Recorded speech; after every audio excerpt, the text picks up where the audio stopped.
When I was 16, I had 4 goals. One was to become a member of the U.S. Davis Cup team. 2 was to become the best player in the United States. 3 was to win Wimbledon. 4 was to be the best player in the world.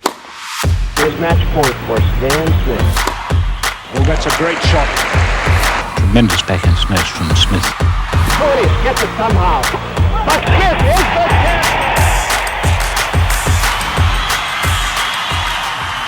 You're going to hold this trophy here. This is the U.S. Open trophy. I want a trophy. You want a trophy? Okay, here's a Davis Cup trophy. So they're not the biggest. That's not the biggest, no. This is the President's Cup. You get that when you win Wimbledon. Hold it up like this, like you just won it. There we go. Good girl.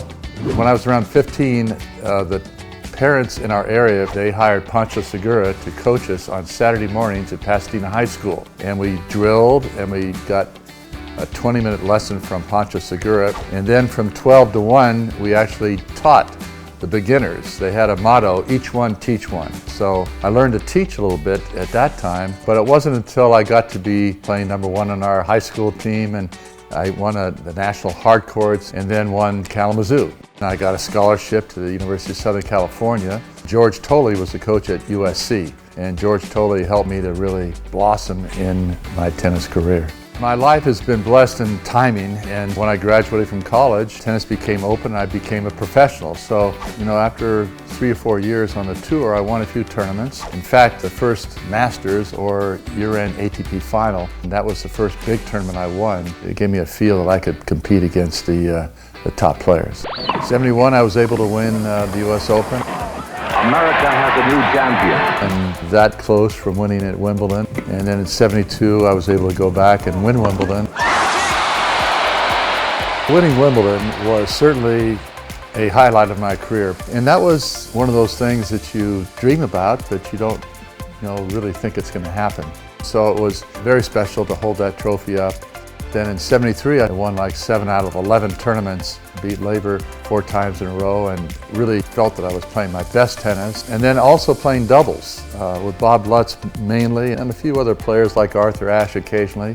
That was an important part of my career. Playing Davis Cup was also a real highlight. I was fortunate to be on 7 winning teams, and so when you're playing on a team like that, you're playing for the other guys as well as the country. To represent the United States was very special, and certainly there's a lot more pressure when they raise the American flag to play the national anthem.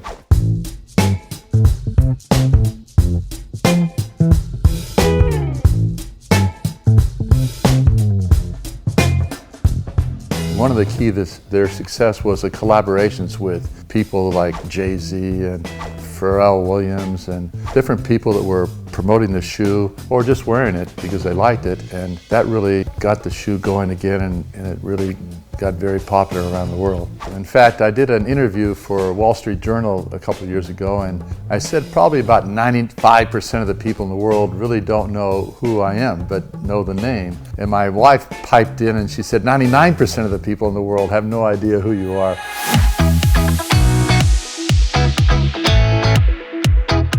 I get a chance to go on the court in the afternoon and work with the kids. If I hit the ball down the line, how far do you go back to recover? You want to be in the center of the 2 options that your opponents have. We have about 10 coaches, but my biggest role is to really help encourage the kids. Very good, very good.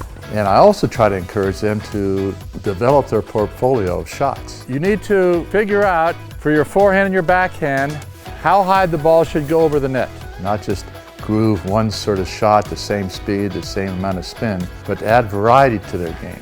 Hit your normal shot over my head. No, it's got to be higher. Short. That's better. Good.